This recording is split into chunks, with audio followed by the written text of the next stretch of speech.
Puji nama Tuhan. Shalom semuanya, apa kabarnya hari ini? Kami percaya semuanya diberkati oleh Tuhan, dilindungi oleh Tuhan dimanapun kita berada. Mari saat ini kita siapkan hati kita untuk kita boleh saat teduh bersama-sama. Kita berdoa. Bapa yang baik di dalam sorga, kami sungguh bersyukur Tuhan buat satu hari lagi Tuhan tambahkan dalam hidup kami. Satu hari lagi Tuhan berikan perlindungan. Satu hari lagi Tuhan tambahkan keselamatan bagi kami. Semua hanya karena kebaikan Tuhan. Semua karena kasih karunia Tuhan bagi setiap kami. Dan kalau pada malam ini kami siapkan hati dan pikiran kami mau duduk diam di bawah kaki Tuhan. Kami mau menyembah Tuhan. Kami mau berbicara dengan Tuhan dan kami rindu untuk mendengar Tuhan untuk berbicara kepada kami. Tuhan, kami berdoa biarlah Kau menyatakan isi hati-Mu bagi setiap kami. Biarlah kiranya malam ini menjadi malam perjumpaan pribadi kami dengan Tuhan. Malam di mana Engkau akan memberikan kekuatan yang baru bagi kami. Kami yang lemah Tuhan akan berikan semangat yang baru. Mungkin ada yang sakit di antara kami, Tuhan juga akan berikan kesembuhan. Kami percaya Tuhan, bagi Tuhan tidak ada yang mustahil. Malam ini Tuhan, kiranya campur tangan Roh Kudus, itulah yang akan berkuasa, menguasai segenap hati dan pikiran kami, sehingga kami boleh menerima berkat-berkat Tuhan yang Tuhan siapkan setiap hari, setiap saat dalam kehidupan kami. Terima kasih Bapa yang baik. Ini doa kami, dalam nama Tuhan Yesus kami berdoa dan bersyukur kepadamu. Haleluya. Amin. Malam ini kita mau saat teduh tentang gangguan tidur. Ya, jadi mungkin hari-hari ini banyak saudara kita ataupun mungkin di antara kita ada yang sering mengalami kesulitan untuk bisa tidur dengan baik. Nah, biarlah malam ini setiap kita akan mendapatkan pengajaran dari Tuhan. Bagaimana supaya kita bisa tidur dengan baik, dan dampak daripada tidur yang baik itu adalah akan membuat kita lebih diberkati Tuhan. Mari kita angkat terlebih dahulu satu lagu pujian kita.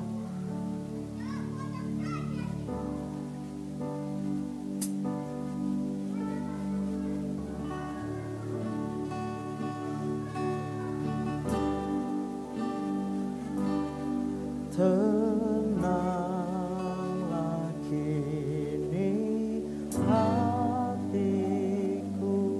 Tuhan memimpin langkahku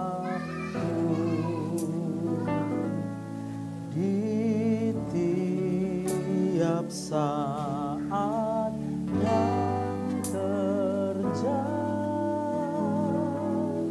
Tetap ku rasa tangannya.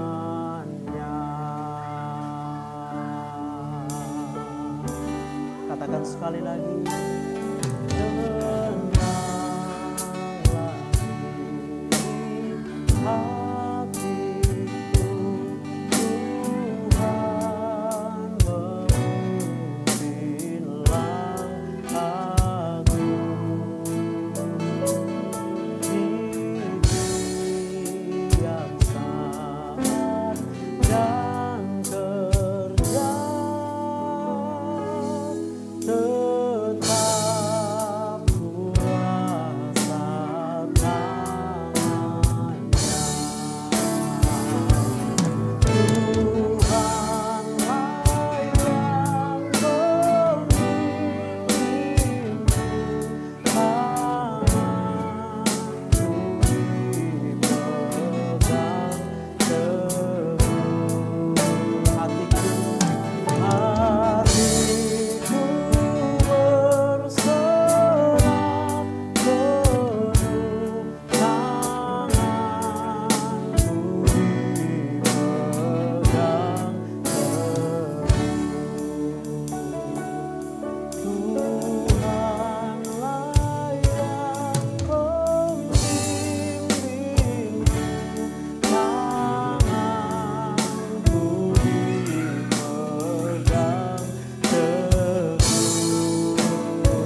saat ini tenangkan hati kita.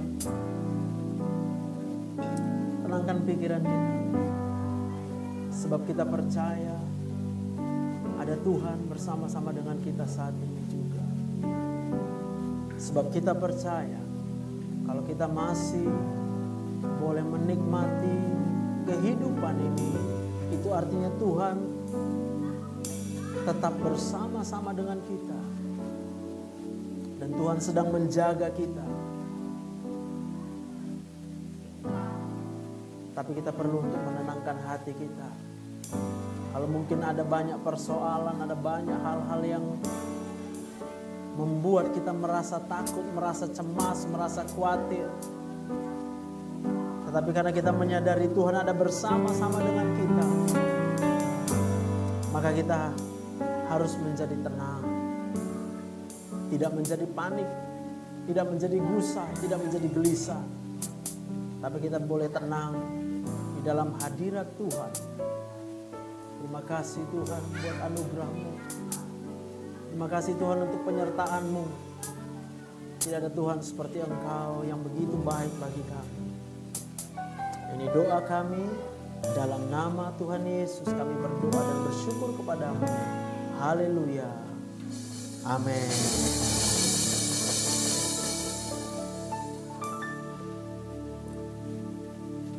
Puji nama Tuhan. Sekali lagi kami menyapa teman-teman semuanya, saudara kami yang kami kasihi. Shalom.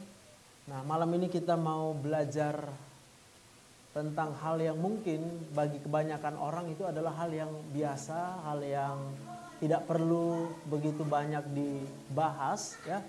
Saya akan membahas malam ini tentang tidur, ya. Tentunya kita semua pernah melakukan tidur, dan bahkan tidur itu sendiri adalah bagian dari kehidupan kita. Lebih kurang sepertiga dari waktu hidup kita itu kita hanya akan tidur saja, ya. Jadi 24 jam dalam sehari, maka kita bisa tidur 6, 7 sampai 8 jam. Artinya kalau mungkin kita masih bayi, bahkan jam tidur itu lebih banyak lagi. Dan memang semakin bertambahnya usia, maka jam tidurnya akan semakin berkurang. Itu sebabnya dikatakan dalam penelitian-penelitian bahwa sepertiga dari waktu manusia itu adalah waktu untuk tidur. Dan 2/3 lainnya adalah untuk melakukan banyak aktivitas, ya. Maka tidur itu adalah merupakan suatu kebutuhan yang paling hakiki. Salah satu kebutuhan biologis yang paling besar yang harus terpenuhi. Karena sepertiga waktu itu adalah waktu untuk tidur. Kalau mungkin kita berkata kita perlu makan, tapi coba lihat berapa banyak waktu yang kita pakai untuk makan. Tentunya tidak akan pernah lewat dari 1 jam dalam satu hari. Makan pagi, makan malam, makan siang. Atau apapun yang kita katakan adalah satu kebutuhan hidup yang begitu vital, maka tidak ada kebutuhan lain yang lebih vital, yang lebih penting daripada tidur.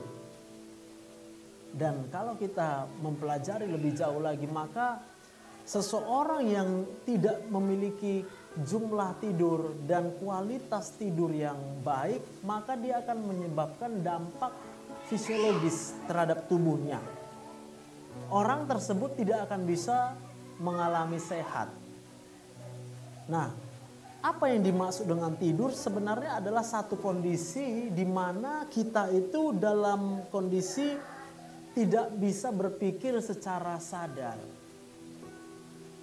Jadi waktu kita tidur, seluruh proses vital yang kita alami dalam kehidupan kita itu berada dalam kontrol satu sistem saraf yang disebut dia sistem saraf tidak sadar atau bawah sadar, atau dalam bahasa medisnya itu adalah sistem saraf otonom. Ada 2 sistem saraf di sini yang bekerja, yaitu sistem saraf simpatik dan sistem saraf parasimpatik. Nah, waktu kita tidur, maka seluruh organ-organ tubuh yang vital itu, contoh jantung dan pembuluh darah kita tentunya harus tetap bekerja. Maka itu akan berada di bawah kendali dari sistem saraf bawah sadar kita. Lalu kemudian paru-paru untuk bernafas juga akan diatur oleh sistem saraf bawah sadar kita. Lalu kemudian ginjal kita akan tetap bekerja juga dipengaruhi, diatur oleh sistem saraf bawah sadar. Bahkan lambung, usus kita sendiri pun pada waktu kita tidur, maka sistem saraf bawah sadar itu akan membuat lambung dan usus kita itu dalam keadaan istirahat dan tidak aktif tentunya. Nah, kalau kita lihat sejenak, maka orang-orang dengan gangguan tidur, dia akan sangat mudah untuk mengalami gangguan di dalam jantungnya, dalam hal pembuluh darahnya. Biasanya orang-orang yang mengalami kesulitan tidur, maka dia akan gampang untuk mengalami hipertensi, darah tinggi. Atau kemudian orang-orang yang kurang tidur, paru-parunya tidak akan bisa bekerja dengan maksimal. Ada banyak penyakit-penyakit yang akan membuat seseorang itu menjadi rentan terhadap penyakit tersebut kalau dia kurang tidur. Bahkan mungkin yang paling umum yang sering kita dengar yaitu gangguan MAH ya, atau penyakit asam lambung. Nah, malam ini kalau kita boleh menyadari bahwa seseorang yang waktu tidurnya kuantitas dan kualitasnya tidak baik, maka itu akan membuat lambung dan ususnya itu dipaksa untuk terus bekerja. Oleh karena dia tidak masuk dalam kondisi yang tidur, maka lambungnya akan dipaksa untuk mengeluarkan zat asam lambung secara terus-menerus sepanjang malam. Akibatnya apa? Pada waktu pagi asam lambungnya menjadi sangat tinggi, maka itu akan mulai membuat terjadi peradangan pada dinding lambung seseorang. Maka dia akan menyatakan, wah, perutnya bisa sakit, ulu hatinya bisa menyesak. Bahkan kalau asam lambungnya terlalu banyak dan terdorong ke arah kerongkongan, dia bisa rasakan rasa terbakar di dadanya. Dan kemungkinan kalau orangnya adalah orang yang dengan gangguan tidur, maka itu menjadi akar masalah yang paling utama kalau dia mau sembuh. Bahkan dalam kondisi tidur itu pun, maka otot-otot kita karena tidak lagi dipengaruhi oleh alam sadar kita, saraf sadar kita, maka dia akan menjadi rileks. Tapi kalau orang dengan gangguan tidur, maka otot-ototnya itu akan sering mengalami ketegangan. Paling sering mungkin adalah ketegangan di daerah pinggang. Ya. Dan itu akan menyebabkan nyeri di punggung kita kalau kita sering terganggu tidurnya. Kenapa? Karena seharusnya pada waktu tidur, maka kontrol terhadap otot-otot ini menjadi tidak ada. Sehingga ototnya bisa rileks. Tidak diperintah untuk terjadi kontraksi. Tapi kalau kita terjadi gangguan tidur, maka saraf-saraf sadar kita akan tetap mengirimkan sinyal ke seluruh bagian otot kita. Itu sebabnya kalau kita kurang tidur, pagi-pagi kita akan rasa pegal, pagi-pagi kita akan rasa tidak bertenaga, kita akan sering merasa mudah lelah, mudah capek, jalan sedekat saja sudah langsung capek.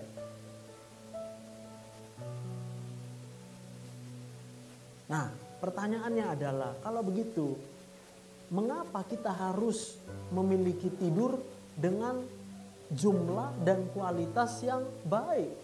Jumlah yang cukup, kualitas yang baik, tetapi harus bukan dengan obat tidur.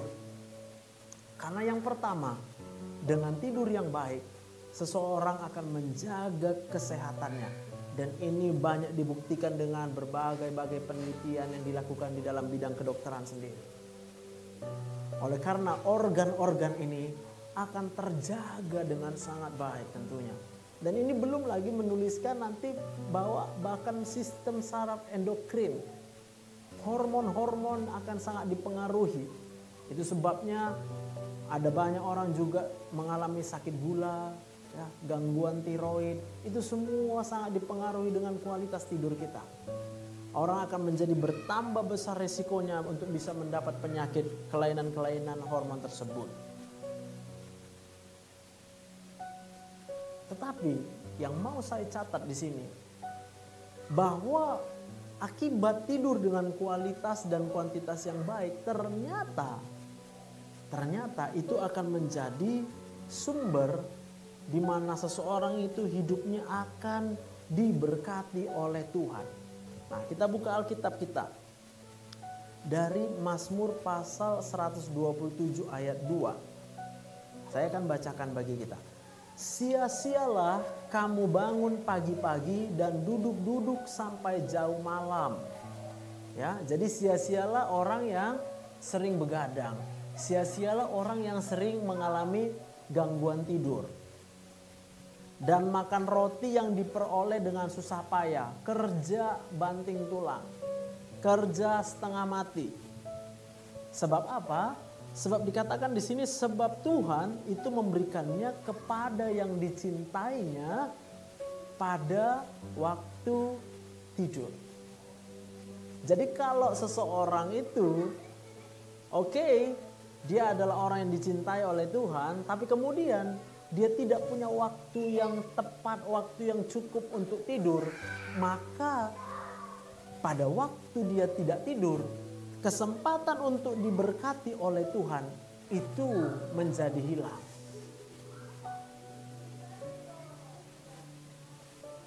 Jadi orang-orang yang dengan gangguan tidur, dia bukan hanya menyakiti dirinya secara fisik, tetapi dia juga sedang menyakiti dirinya secara rohani. Hidupnya menjadi tidak diberkati oleh Tuhan. Oleh karena seluruh pekerjaan kita, apapun yang kita kerjakan, mungkin kita seorang pelajar, lalu kita katakan, wah saya mau rajin belajar. Tapi kemudian dia ambil waktu belajarnya yang paling banyak itu malam hari. Dengan asumsi kalau dia belajar malam hari, maka pada waktu itu dia bisa konsentrasi lebih baik lagi. Saya mau nyatakan bahwa kalau kita belajar pada waktu malam hari, jam yang bukan sesungguhnya seharusnya kita belajar, maka berkat daripada Tuhan yang harusnya diberikan kepada kita, maka itu akan tidak jadi berkat bagi kita. Tuhan siapkan waktu bagi kita, 2/3 daripada waktu kehidupan kita itu adalah pada waktu bangun, sedangkan 1/3-nya dia sudah set, dia sudah tetapkan, itulah waktu untuk tidur. Dan tadi saya katakan bahwa 1/3 waktu daripada kehidupan kita itu adalah waktu yang vital. Karena waktu yang paling lama, aktivitas yang paling lama, aktivitas yang paling banyak membutuhkan waktu ternyata adalah tidur. Dan dikatakan bahwa Tuhan sedang memberkati orang-orang yang dicintainya pada waktu tidur.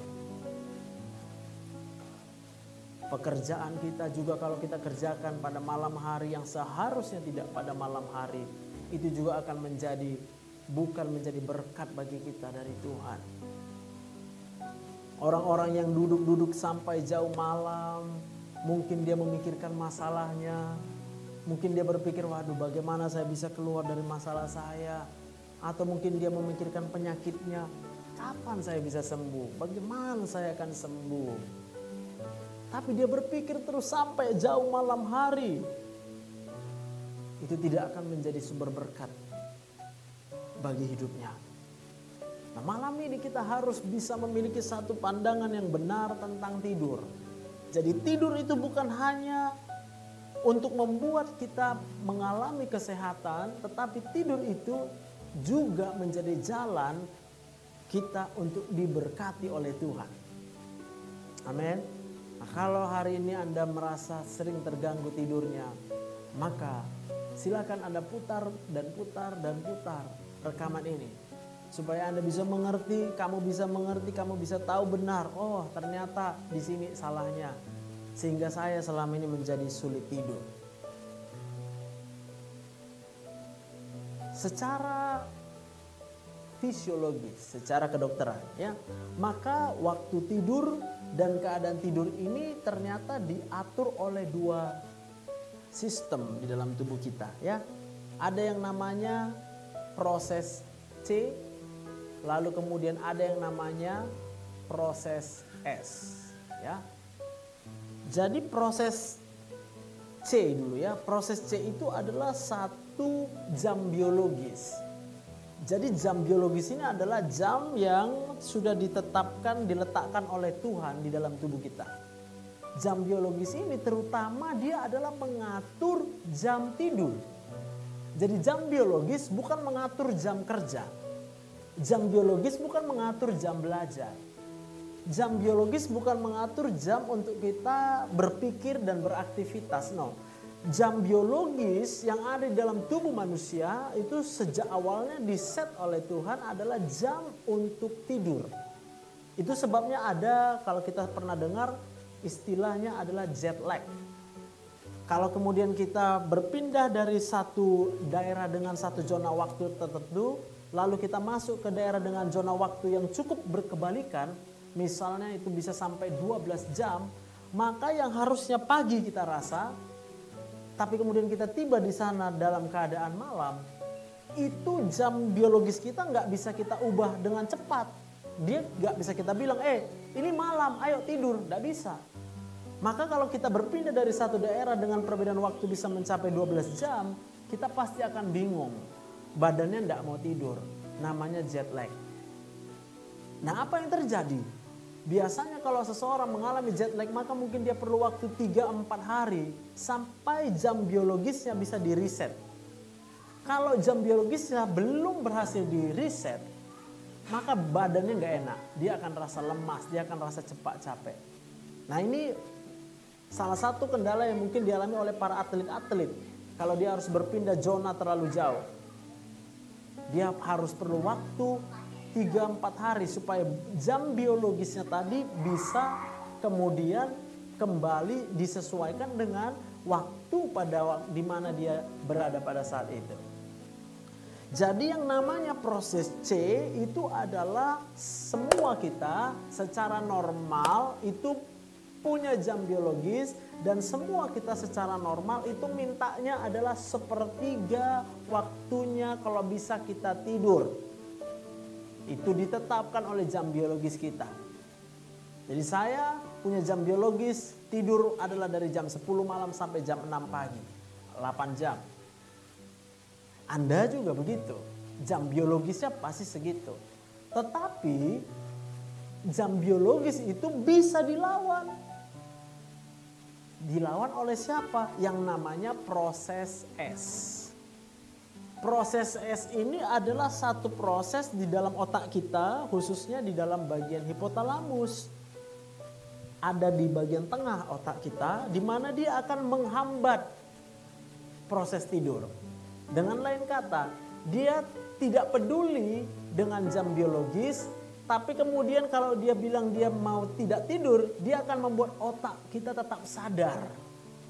Dan oleh karena otak kita tetap sadar, maka tadi kita katakan proses tidur itu adalah kondisi di mana otak sadarnya menjadi tidak sadar, lalu kendali atas tubuhnya diambil alih oleh otak yang bawah sadar atau sistem saraf otonom.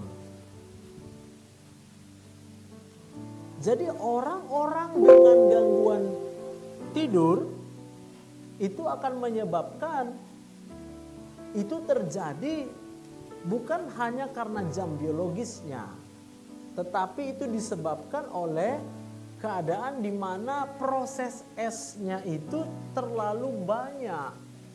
Dia terlalu memaksa supaya otaknya tetap terbangun, tetap terjaga. Ya, kita lihat beberapa contoh.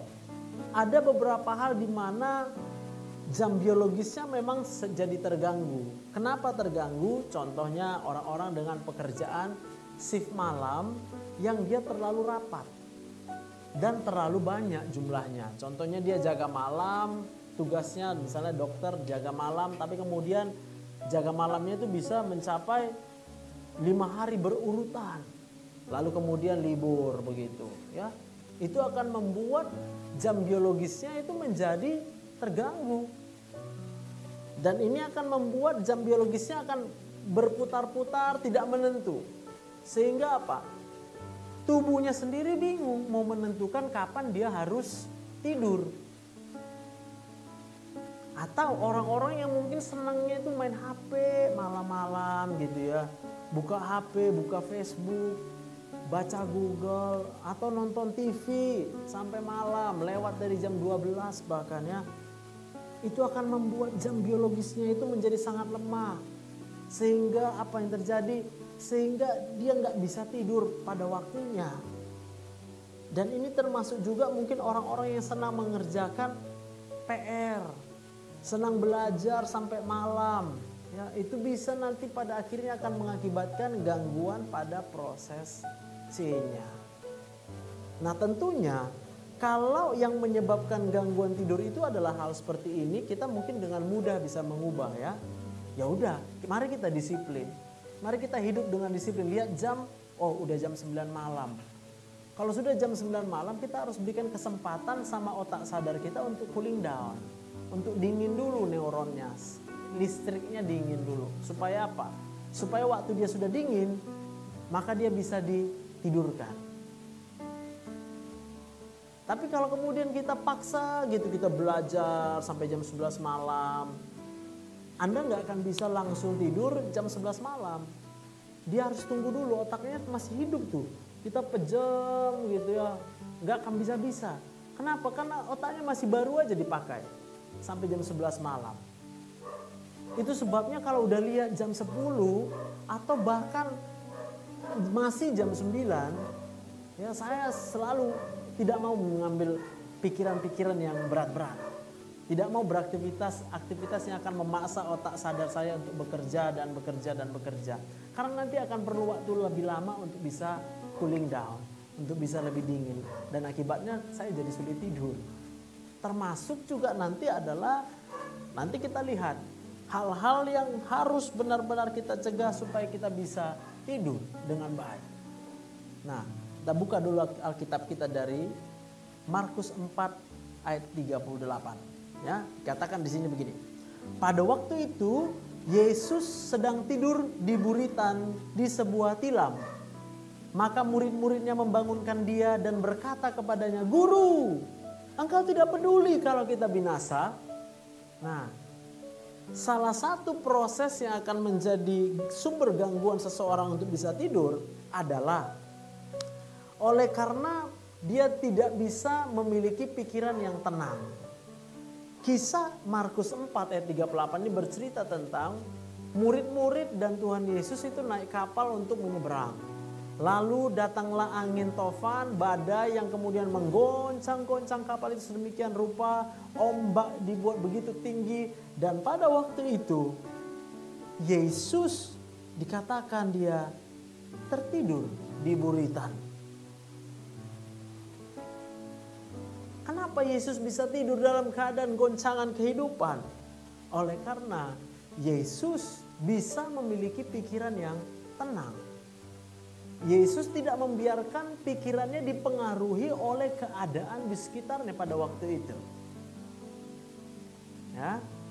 Yesus tidak membiarkan pikirannya dipengaruhi oleh keadaan di sekitarnya pada waktu terjadi badai. Dan akibatnya apa? Yesus bisa tidur dengan tenang. Dan apa akibat bisa tidur dengan tenang? Tadi kita lihat bahwa dalam Mazmur dikatakan bahwa Tuhan memberkati orang-orang yang dicintainya pada waktu dia tidur dengan tenang. Ada saatnya kita mengalami banyak persoalan, banyak masalah, banyak kekecewaan. Lalu kemudian kita berpikir, kapan jalan keluar? Kapan kita akan dibela Tuhan? Kapan kita akan ditolong oleh Tuhan? Dan kalau kita lihat apa yang dikerjakan Tuhan Yesus mengerti benar bahwa Tuhan memberkati orang-orang yang dicintainya pada waktu dia tidur. Maka seberapa besar pun masalah kita, seberapa besar pun persoalan kita, kita harus bisa tetap tidur supaya Tuhan akan memberkati kita. Dengan lain kata, pada waktu tidur Tuhan bekerja memberikan pertolongan bagi orang-orang yang dicintainya. Pada waktu kita bisa tidur, Tuhan sedang membukakan pintu-pintu. Tuhan sedang membukakan jalan bagi kita sehingga kita bisa keluar dari segala persoalan kita. Tapi kita harus bisa berlaku seperti Yesus, di mana dia tidak membiarkan pikirannya untuk dipengaruhi oleh keadaannya pada waktu itu. Saya mau katakan begini, kalaulah pada waktu Yesus mengalami badai ini, lalu kemudian dia buka matanya dan dia lihat, wow, badai ini bahaya, ini bisa tenggelam kami. Kalau kami tenggelam, kami mati kami. Tapi kemudian Yesus pasti tahu ada badai, tapi dia memutuskan untuk Aku nggak mau peduli. Aku cuekin aja. Ini mungkin jalan yang bagi sebagian orang, mana mungkin, kan ada masalah. Mana bisa aku tidak memikirkan masalah itu. Sekarang saya mau katakan, di manakah kita memikirkan masalah? Tentu kita berpikir masalah itu di otak kita masing-masing. Amin. Apakah otak kita diperintah oleh otak kita sendiri atau dia diperintah oleh keadaan dan kondisi di sekeliling kita? Yesus mengerti benar waktu mereka mau menyeberang naik kapal. Pada waktu itu adalah malam hari. Yesus mengerti. Ada ritme sirkadian, ada jam sirkadian tadi. Jam biologisnya itu adalah jam tidur. Dia nggak mau tahu lah. Lihat jam, udah jam 10 malam, aku harus tidur. Karena ini jam biologisku. Loh tapi ini mau badai, ya biarin aja lah badai. Ini kan memang mau tidur. Sampai situ bisa ngerti maksudnya. Dan itulah yang berbeda dengan murid-muridnya. Apa yang terjadi pada murid-muridnya? Murid-muridnya malah sibuk membangunkan Yesus. Yesus bangun, kau gak peduli kalau kita binasa. Ada rasa takut akan kebinasaan pada waktu itu. Kenapa murid-murid menjadi takut akan binasa? Karena murid-murid melihat, murid-murid merasakan angin yang begitu keras, goncangan yang begitu berat. Lalu kemudian mereka baper. Bawa perasaan, wah ini nggak bisa, ini gawat ini. Seringkali apa yang kita lakukan waktu kita alami masalah, kita memandang masalah itu lebih besar daripada Tuhan. Kita memandang setiap masalah itu akan sanggup menghancurkan kehidupan kita. Sampai kita lupa bahwa ada Tuhan yang mengatur segala-galanya dalam hidup kita. Tapi waktu kita bisa melihat masalah lalu kemudian kita tutup mata kita. Waktu kita dengar ada masalah lalu kemudian kita pakai kedua tangan kita untuk menutup telinga kita. Mana lebih mudah untuk membuat kita tidur? Apakah kemudian kita melihat masalah lalu kita berpikir, kita dengar masalah kita berpikir. Jangan izinkan mereka masuk ke dalam pikiran kita. Dengan apa? Pakai kedua tangan kita juga bisa. Kalau dikatakan begini, jangan tutup mulut orang banyak yang mengata-ngatai kita, yang menyakiti kita dengan kedua tangan kita. Nggak sanggup menutup mulut semua orang. Tapi kau sanggup untuk memakai dua tangan untuk mulai tutup telingamu. Sehingga orang mau berkata apapun.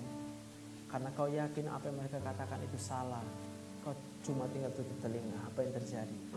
Kau tak pernah dengar apa yang mereka katakan. Dan kalau kau tak pernah dengar apa yang mereka katakan, otak kita tidak dipengaruhi. Kita bisa tetap tenang. Dan ketenangan tadi itu akan membuat kita bisa masuk ke dalam fase tidur dengan baik. Dan kalau orang bisa masuk tidur dengan baik, hidupnya diberkati oleh Tuhan. Mata kita juga demikian. Kita boleh melihat ada banyak masalah. Jangan berusaha setengah mati untuk menyelesaikan semua masalah. Selesaikan semua masalah. Selesaikan semua masalah. No, ambil tanganmu, tutup matamu. Begini belum bisa. Dan kau tidak perlu menyelesaikan masalah. Kau cuma tutup mata. Untuk apa tutup mata? Untuk tidur, Pak. Untuk tidur, Bu. Kenapa tidur? Karena waktu tidur aku diberkati oleh Tuhan. Itu yang harus kau katakan. Besok kau bangun pagi, silakan kau harus buka mata. Lihat lagi persoalanmu. Mau dipikirkan juga terserah. Pikirkanlah persoalanmu itu. Tapi kemudian kau lihat jam biologismu. Oh, sudah jam 8 malam. Sudah jam 9 malam. Kalau aku biarkan otakku berpikir terus tentang masalah ini, maka itu akan membuat dia akan menjadi payah untuk dingin. Otaknya terlalu panas sehingga dia tidak bisa tidur. Maka aku harus tutup mataku. Tidak kulihat lagi berita-berita. Tutup telingaku. Tidak kulihat lagi. Tidak kudengar lagi hal-hal yang negatif. Amin. Apalagi yang bisa membuat kita untuk bisa tidur dengan kuantitas dan kualitas yang baik. Efesus 4 ayat 26 berkata, apabila kamu menjadi marah, janganlah kamu berbuat dosa, janganlah matahari terbenam sebelum padam amarahmu. Dengan lain kata, engkau mungkin marah pagi hari, engkau mungkin marah siang hari, engkau mungkin marah sore hari. Tapi jamnya akan semakin dekat ketika matahari mulai terbenam. Kemarahan itu harus sudah kau habiskan. Kau jangan marah. Kenapa? Kemarahan harus mulai daripada matahari terbenam. Karena apa? Marah itu panasnya otak itu luar biasa. Sistem saraf sadarmu akan dipaksa untuk panas, begitu panasnya. Sehingga kalau kau biarkan dia lewat dari matahari terbenam, kau akan kesulitan untuk tidur. Dan lihat tadi bahwa Tuhan memberkati orang-orang yang dicintainya hanya pada waktu tidur. Berarti kalau kau marah lalu kemudian kau tidak bisa tidur, kemarahanmu akan menjadi sia-sia. Kemarahan bukan menjadi pembelaan bagimu, tapi kemarahan malah menjadi sumber masalah yang baru bagimu. Hari ini jamnya sudah malam, masih ada kemarahan. Bertobat cepat-cepat. Tuhan, aku nggak mau marah lagi. Tuhan, maafkan aku, ampuni aku marah tadi. Aku lepaskan kemarahanku. Aku tidak mau marah. Marah sama istri, marah sama suami, marah sama anak-anak, marah sama abang, marah sama kakak, marah sama teman, marah sama tukang gojek, marah sama tukang grab, marah sama semua orang-orang. Kalau orang yang memang tipikalnya gampang untuk menjadi marah, ini menjadi PR yang sangat-sangat penting buat kita. Kalau kita mau diberkati oleh Tuhan, bukan hanya diberkati secara fisik kita akan sehat, tapi secara rohani berkat Tuhan itu hanya tersedia pada waktu kita bisa tidur dengan baik. Apabila kamu menjadi marah, Tuhan gak pernah bilang kau jangan marah. Tapi kalaupun kita akhirnya jatuh menjadi marah, Tuhan katakan jangan berbuat dosa. Dengan apa kita berdosa? Kalau marah kita itu sampai sudah terbenam matahari, kita masih marah dan tidak memadamkan amarah kita.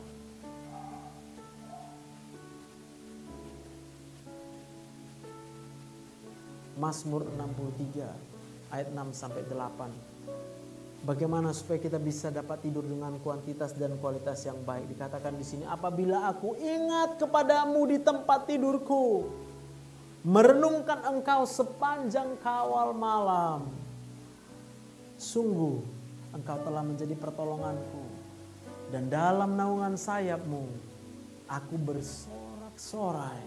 Jiwaku melekat kepadamu, tangan kananmu menopang aku.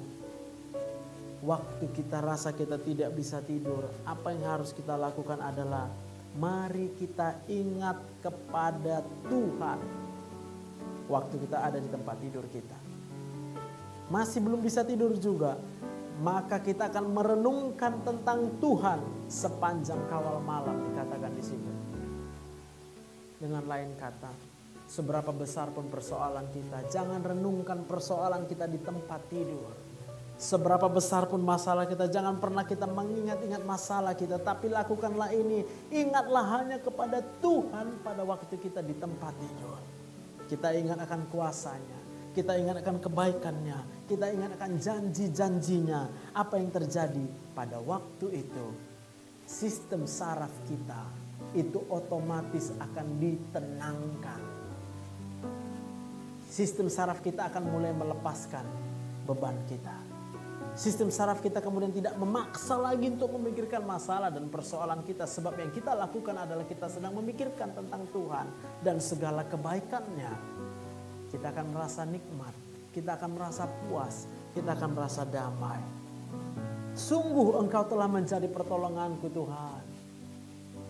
Ya, tadi ada masalah, biar situ.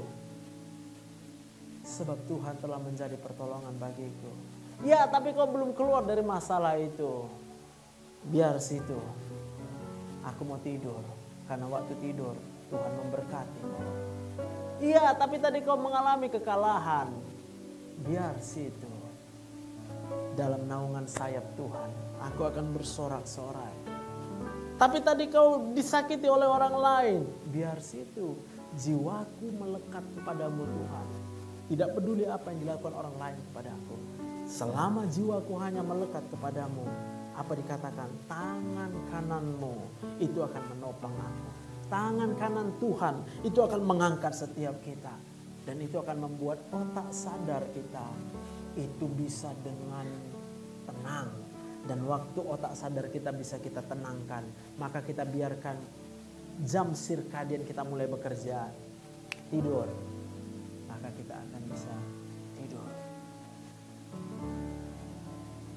Dan terakhir, bagaimana supaya kita bisa tidur? 1 Petrus pasal yang kelima ayat yang ke-7. 1 Petrus 5 ayat yang ke-7. Apa dikatakan di situ? Serahkanlah segala kekhawatiranmu kepadanya, sebab ia yang memelihara kamu. Apa yang menjadi masalahmu? Belajarlah untuk menyerahkannya kepada Tuhan. Saya kasih contoh, kalau ini adalah masalahku, aku sedang memegang masalah ini, aku bisa rasa, oh ya kasar, oh ya begini, bisa rasa ya. Lalu kemudian aku berdoa kepada Tuhan. Tuhan, aku mau serahkan masalahku kepadamu. Andai kata ini Bang Evan adalah Tuhan, nih aku serahkan masalahku samamu ya Tuhan. Amin. Lalu kemudian kita besok berdoa lagi. Berdoa begini, Tuhan, masalahku Tuhan berat kali Tuhan. Padahal kita nggak ada lagi, katanya nggak ada lagi memegang masalah. Tapi kita ceritakan masalah kita.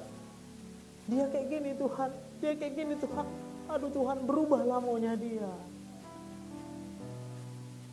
Saya mau katakan, setiap saat kita masih bisa merasakan, setiap saat kita masih mengingat-ingat setiap masalah kita, itu artinya kita sedang berbohong.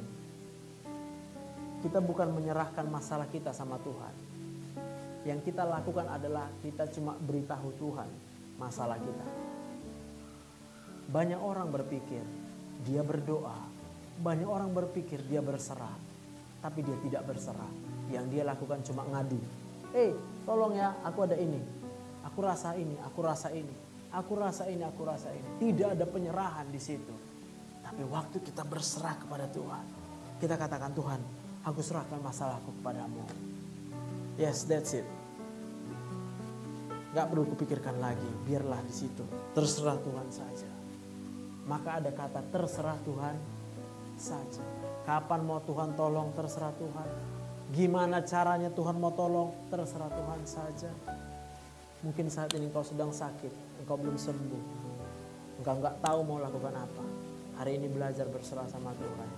Kalau kau rasakan sakit, kau cuma bilang terserah Tuhan. Jangan sibuk berkata Tuhan sakit kali, Tuhan sakit kali, sakit kali, sakit kali. Karena yang Tuhan mau adalah engkau menyerahkan dirimu kepada Tuhan. Orang-orang yang selalu menceritakan tentang sakitnya, dia pasti tidak akan bisa tidur dengan tenang. Dia pasti tidak akan bisa tidur dengan damai. Sebab apa? Sebab pikiran sadarnya, proses S-nya tadi, itu akan bekerja setiap saat dan itu akan mengganggu proses C. Jam biologisnya akan terganggu karena dia terus-menerus memaksa hati dan pikirannya. Saya berdoa malam ini, biarlah siapapun kita, masalah kita boleh besar, penyakit kita boleh berat, tapi saya mau katakan, ada janji Tuhan bagi orang-orang yang bisa tidur. Ada pekerjaan Tuhan untuk orang-orang yang tidurnya bisa baik. Ada kuasa Tuhan yang bekerja kalau kau bisa tidur dengan baik.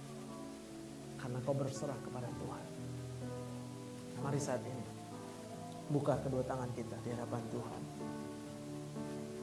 Tuhan, kami buka kedua tangan kami di hadapan-Mu Tuhan. Sebagai tanda kami membuka diri kami. Saat ini juga Tuhan, kami siap untuk menyerahkan setiap beban pikiran kami. Dan kami serahkan itu ke dalam tangan Tuhan. Waktu kami sudah menyerahkannya ke dalam tangan Tuhan, kami tak perlu lagi mengadu setiap saat. Ya, Tuhan tahu kami sakit perut. Kami gak perlu bilang lagi besok kami sakit perut, besoknya lagi sakit perut, enggak. Kami cuma akan bilang, Tuhan sudah kuserahkan sakit perutku. Terima kasih Tuhan. Kalau aku masih hidup, terima kasih. Walaupun aku sakit, terima kasih. Mungkin saat ini kita mengalami masalah dalam ekonomi kita. Kita terlilit dengan hutang yang begitu banyak. Sampai kita tidak bisa tidur. Kita memikirkan itu siang dan malam. Tapi saya mau katakan bagi kita, Tuhan memberkati orang-orang yang dicintainya pada waktu dia tidur. Malam ini juga tak perlu kau mengadu terlalu sering kepada Tuhan tentang masalah ekonomimu. Cukup kau katakan, Tuhan, aku sudah serahkan semuanya ke dalam tangan Tuhan. Aku tahu aku salah, aku tahu aku silap, aku tahu aku melakukan seharusnya yang tidak aku lakukan. Tapi aku mau bertobat Tuhan. Malam ini juga aku melepaskan itu dari pikiranku. Dan aku biarkan Tuhan yang berkarya bekerja dalam hidupku. Terima kasih Tuhan Yesus. Kalau ada yang mungkin saat ini sedang sakit apapun itu juga. Demikian juga Tuhan dengan sakit yang mungkin sehari-hari ini masih kami hadapi, pandemi COVID-19. Kami percaya Tuhan, Engkau tetap punya rencana, Engkau tetap punya rancangan yang terbaik bagi setiap umat-Mu. Kami tidak katakan bahwa kami tidak boleh kena COVID-19, no. Tapi kami katakan, kalaupun itu yang harus datang kepada kami, kalaupun itu harus datang kepada hamba-Mu, dan harus mengidap kepada hamba-Mu, bahkan mungkin itu adalah jalan kepada hamba-Mu untuk kembali kepada Tuhan. Dengan lain kata, kami harus meninggal karena COVID-19. Tuhan, kehendak-Mu yang terjadi. Kami hanya bisa berserah dan berserah sepenuhnya kepada-Mu Tuhan. Terima kasih Bapa yang baik. Engkau luar biasa, Engkau ajaib Tuhan. Kasih-Mu yang luar biasa itu tak pernah berubah atas hidup kami. Mulai malam itu, pada waktu malam hari di tempat tidur kami, apa yang kami kerjakan, kami hanya mau merenungkan tentang Tuhan. Kami hanya mau mengingat-ingat tentang Tuhan. Masalah kami tidak akan pernah kami bawa di tempat tidur kami. Persoalan kami tidak pernah kami pikirkan di tempat tidur kami. Mungkin hari-hari ini ada anak-anak Tuhan yang sedang berpikir tentang tugas akhir, KTI-nya belum dapat judul, belum ketemu dengan dosen pembimbing, apapun itu masalahmu. Please, kalau sudah lihat jam, kau lihat jam 9 malam, jam 10 malam, kau tinggal naik ke atas tempat tidurmu. Kau berdoa, kau sembah Tuhan. Jangan pikirkan masalah, tapi ingat dan renungkanlah tentang Tuhan. Pada waktu itu, engkau akan tenang. Dan kalau engkau akan tenang, kau akan tidur. Dan kalau engkau tidur, Tuhan memberkati orang-orang yang dicintainya pada waktu tidur. Engkau akan tidur dengan tenang. Dan Tuhan sedang bekerja bagimu. Oh, terima kasih Tuhan. Terima kasih Tuhan Yesus. Terima kasih Tuhan. Hamba-Mu selesai berbicara. Tapi biarlah pesan ini itu akan menjadi rema bagi setiap umat-Mu Tuhan. Sehingga kami akan dilepaskan dari segala belenggu penyakit, bahkan belenggu ikatan rohani kami. Kami akan dibebaskan, dimerdekakan di dalam Tuhan. Ini doa kami, dalam nama Tuhan Yesus kami berdoa dan bersyukur. Mari setiap kita yang percaya diberkati Tuhan. Bersama-sama kita katakan, amin. Haleluya. Demikian saat teduh kita pada malam ini. Saya percaya kita semua diberkati oleh Tuhan. Kami mohon maaf apabila ada kekurangan di dalam pelayanan kami. Biarlah kiranya Tuhan Yesus akan senantiasa memberkati kita semuanya. Shalom.